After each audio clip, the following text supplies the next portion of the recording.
ramalan-ramalan gitu, naudzubillah, dan lain sebagainya yang kontemporer ya. Demikian juga misalnya dikatakan juga dikatakan itu dalam ayat berikutnya itu tentang perintah juga untuk sholat, kemudian juga ada perintah tentang adab dan lain sebagainya, itu istimbat. Nah sementara istidlal ya itu adalah semacam metode manhajul ijtihad ya, metode ijtihad yang digunakan oleh fuqaha ya untuk pengembangan metode penelitian sifatnya itu lebih kontemporer ya. Jadi ini ada beberapa istilah ya, nggak apa-apa, yang satu dengerin aja dulu gitu ya, kalau nggak paham nanti ya boleh bertanya ya, yang nggak paham ya tanya gitu ya. Kalau diem aja ya berarti ngantuk nih kayaknya nih gitu ya, tapi insya Allah nggak ada yang ngantuk nih ya, masih sore nih ya. Oke lanjut. Jadi ini adalah istimbat dan juga istidlal sebagai sebuah pendekatan, sebagai sebuah riset approach ya, pendekatan penelitian. Contohnya, wah ini kayaknya ini sebagian contohnya itu agak sedikit ke ekonomi nih ya, karena awal dulu ya. Misalnya saya ingin tahu tentang jual beli emas secara kredit perspektif Islam. Saya ingin tahu tentang bagaimana sebenarnya di dalam dunia pendidikan itu pembayaran uang gedung gitu ya, atau wakaf uang gedung biasanya gitu kan ya. Nah ini wakafnya seperti apa nih uang gedungnya nih, padahal gedungnya udah jadi gitu ya. Kalau gedungnya belum jadi sih nggak apa-apa gitu ya. Misalnya insya Allah State Rajul Fala membangun yang kampus 2 gitu kan, gedungnya belum jadi, berarti ada uang gedung gitu kan ya. Tapi kalau ini gimana, gedungnya udah jadi gitu kan. Terus juga akad, berarti ketika pembayaran itu seperti apa. Bahkan di fikih klasik itu sempat dibahas tentang gimana nih kalau umpamanya ustadz dapat amplop gitu ya. Nah, dapat amplop sih nggak apa-apa gitu ya, tapi isinya nih boleh atau tidak boleh. Intinya ceramah itu kalau dikasih duit boleh atau tidak boleh ya, kayaknya udah tahu semuanya nih ya, yang ustadz udah biasa gitu ya, termasuk saya gitu ya. Oke, nah termasuk juga mungkin dari sisi foreign exchange, kemudian juga e-commerce gitu, termasuk juga pendidikan hybrid juga dan lain sebagainya gitu ya. Nah itu menjadi dasar bagi apa penelitian yang sifatnya itu berbasis sifatnya adalah usul fikih dan juga nanti metode dalam menetapkan suatu hukum, ataupun juga nanti sebenarnya ini kita bisa leverage, kita bisa luaskan lagi makna itu dalam tadi yang saya sebut dengan Islamic studies atau ilmu ya, atau berbagai disiplin ilmu yang kemudian bisa menggunakan ini ya, termasuk juga mungkin pengelolaan, termasuk juga apa dana haji mungkin juga gitu ya, termasuk juga mungkin bagaimana nih misalnya uang tabungan anak-anak gitu ya, kemudian mungkin dikumpulkan sama gurunya, kemudian juga mungkin apa ya, kayak ya dipakai dulu nih, aduh gimana nih ya, walaupun itu sedikit kayak ekonomi, kayak nggak apa-apa, ini contoh karena kebetulan slide saya kemarin masih kaitannya dengan ini ya. Nah ini yang paling penting ya. Jadi if you have question about how ya to implemented ya the Islamic research approach, jawabannya ini ya. Jadi tahapan dalam proses penelitian gitu ya, mulai dari ini kita menggunakan yang top down ya. Ini sebenarnya kan masing-masing berbeda, karena usul fikih itu ada usul fikih yang sifatnya itu disebut dengan ahnaf ya, kemudian juga ada yang mutakalimin gitu ya, dan juga ada nanti yang gabungan Thoriqatul Jam'i gitu ya. Oh ini yang pernah di pesantren atau yang pernah belajar tahu ya, kalau belum tahu ya boleh nanya juga gitu ya. Jadi ini yang saya pakai yang top down, tapi tidak menutup juga untuk yang lainnya gitu ya. Jadi kalau kita ingin tahu misalnya tentang satu hal, maka metodenya itu seperti ini, bisa pilih ya. Pertama, ayat Al-Qur'annya ada atau tidak ya, seperti apa interpretasinya. Yang kedua adalah hadisnya sahih atau tidak, kemudian bagaimana makna atau syarah dari hadisnya. Kemudian ijma, ada ijma'nya atau tidak ya. Kemudian kias, ada kiasnya atau tidak. Kemudian ada unsur maslahahnya atau tidak. Bagaimana dengan urf atau kebiasaan yang ada di masyarakat gitu ya. Nah ini kemudian digabungkan atau digunakan untuk to analyze our research object gitu ya. Nah ini tahapan penelitiannya. Jadi sesimpel itu gitu ya, simpel sih, mudah gitu ya. Jadi kalau saya selalu bilang metodologi penelitian ini adalah mata kuliah yang fun gitu ya, menyenangkan dan challenging juga gitu. Kenapa? Karena satu mata kuliah, satu subjek yang mengajarkan kepada Anda untuk mengidentifikasi masalah, kemudian menyelesaikan masalah dengan menggunakan metode yang ada, baik itu ilmiah, alamiah ataupun ilahiyah gitu ya, dan kemudian menyimpulkan serta memberikan solusi jelas dan juga rekomendasi. Kenapa? Ya karena dalam kehidupan kita pasti selalu banyak permasalahan gitu ya.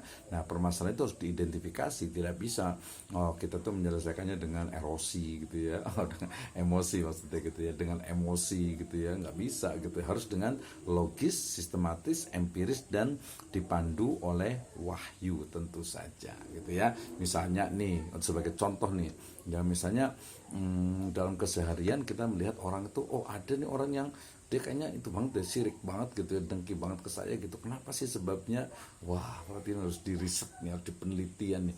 Kenapa ya orang itu apa banget ya? Mungkin dia dengki, apa hasad banget gitu ya sama kita nih gitu ya. Nah, berarti kita teliti kenapa nih, backgroundnya apa, latar belakangnya apa, ininya apa, dia paham Al-Quran atau tidak, seperti apa. Nah, itu adalah sebuah manfaat dari kita kuliah metodologi penelitian ya. Jadi intinya mengidentifikasi masalah. Ada masalah nggak sih?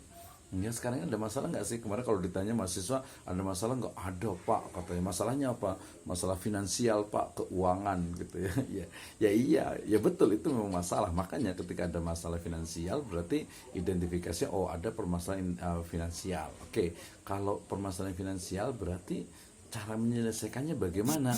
Ya, oh mungkin yang praktis ya udah kasih duit aja pak, ya itu memang menyelesaikan gitu. Tapi kalau duitnya dikit dan sebentar ya tidak abadi, artinya tidak sustain ya, tidak berkesinambungan menyelesaikan masalahnya. Sama juga mungkin sekarang pemerintah ngasih BLT misalnya gitu ya, kalau BLT-nya terus gitu bagus gitu ya, tapi nanti kalau tiba-tiba berhenti gitu misalnya, oh nggak menyelesaikan gitu, justru malah sikap konsumtif dari masyarakat itu akan semakin ada. Termasuk juga mungkin sekarang sekolah gratis misalnya, bener gratis nggak sih ya, ada bilang sih gratis, bener-bener gratis gitu ya, tapi ada juga yang kan seragam bayar pak, buku kadang ada yang bayar juga pak, terus ini kadang ada lesnya ada yang bayar juga pak ya, tapi itu terserah lah. Tapi kita lihat gitu ya, apakah sekolah yang gratis itu tidak lebih baik dari yang berbayar? Oh belum tentu, tapi kita hati-hati ngomong ini ya. Jadi ya perlu riset lah, perlu penelitian gitu ya, nggak semuanya juga. Sama juga nih kegiatan saya, beberapa kali membuat kegiatan itu ada yang gratis gitu ya pesertanya ada gitu, ada yang berbayar, ada pesertanya ada gitu. Nah, akhirnya ya udahlah saya ambil jalan tengah, bayar aja mungkin 50.000 atau 100.000 akan serius, agar dia itu betul-betul memang menempatkan, artinya itu betul-betul memiliki azam, memiliki semangat untuk belajar. Sama juga nih alhamdulillah nih di kelas ini kalau online tuh banyak gitu ya. Nah, walaupun mungkin metodenya nih perlu diperbaiki, maksudnya metode belajar. Saya kan nggak ngeliat nih ya, karena saya ngeliat layar gitu ya. Ini mungkin ada yang bari gogoleran gitunya, ada yang rebahan gitu ya, ada yang sambil mungkin tadi ada yang di luar juga gitu ya. Nah ya nggak masalah, yang penting kan orang beda-beda cara belajar. Mungkin ada yang cara belajar itu sambil belajar, sambil jalan-jalan, sambil mungkin pakai handset gitu ya, atau mungkin sambil rebahan, tapi masuk juga, ada juga yang seperti itu ya. Yang pasti nanti bisa diulang juga, ini insyaallah ada rekamannya juga. Oke ya, ini adalah tahapan dalam penelitian. Jadi kalau teman-teman semuanya, ibu dan bapak sekalian, kalau ingin membuat sebuah penelitian, ingin mencari sebuah kesimpulan dari sebuah permasalahan, tapi menggunakan metode yang usul fikih approach ya, pendekatan usul fikih, kurang lebihnya seperti ini ya.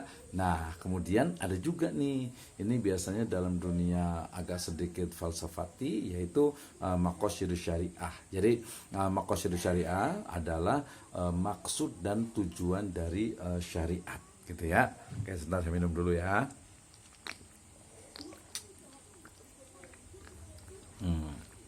Oke, lanjut, seger nih ya.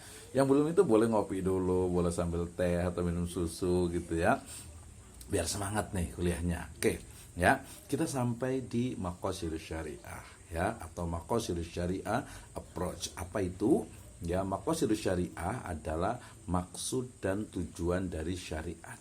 Kenapa sih syariat Islam itu ada gitu ya? Kenapa sih kita itu, manusia itu harus memeluk agama Islam? Ya, jawabannya adalah karena dalam Islam ya, maksud dan tujuan dari Islam atau maksud dan tujuan syariat itu ya pertama adalah hifdzuddin, artinya menjaga, melindungi, melestarikan din atau agama. Yang kedua adalah menjaga, melindungi dan melestarikan nafas, artinya jiwa.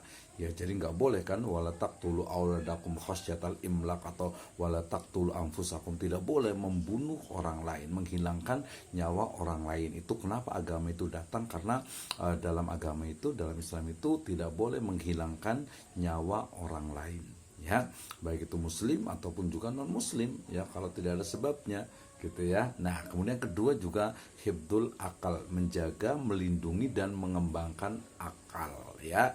Nah, kita kuliah ini bagian dari hifdzul akal, ya, menjaga. Dalam konteks klasik itu biasanya hifdzul akal itu adalah kita tidak boleh misalnya konsumsi homer gitu ya. Misalnya juga tidak boleh mengonsumsi juga minuman keras gitu ya.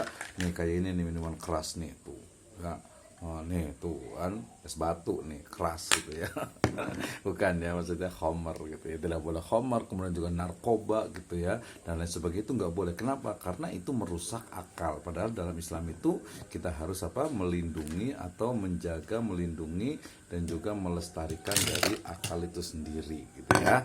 Nah, tapi dalam konteks sekarang ternyata kita perluas lagi, bukan hanya menjaga dan melindungi tapi juga mengembangkan, sehingga kita kuliah, kita belajar, ya, itu adalah bagian dari hibdun akal, hibdul akal. Ada hibdun nasl, menjaga, melindungi, melestarikan dan juga mengembangkan nasl atau nasab atau keturunan gitu ya. Jadi adanya pernikahan itu adalah salah satu dari usaha atau salah satu dari hibdun nasl dalam agama, ya. Kemudian nanti ada hibdul mal, ya, menjaga, melindungi, melestarikan dari harta gitu ya. Jadi harta itu harus dijaga, tidak boleh. Makanya di surat An-Nisa ayat 29 misalnya, ya ayyuhalladzina amanu la taqulu amwalakum bainakum bil batil illa an takuna tijaratan antaradim minkum. Ya, jadi tidak boleh mengonsumsi, memakan, mengambil harta orang lain dengan cara yang batil, yaitu jelas haram, ya. Gitu ya. Nanti ada lagi, ada hibdul ird gitu ya, menjaga kehormatan muslim. Ada hibdul daulah, melindungi negara dalam konteks NKRI, ya. Kemudian juga melindungi hibdul ummah, ya, termasuk juga hibdul bi'ah, ya, menjaga kebersihan atau menjaga kelestarian lingkungan. Nah, itu adalah maksud dan tujuan syariat. Nah, for example, ya, misalnya ada riset tentang Syariah Wedding Organizer gitu ya.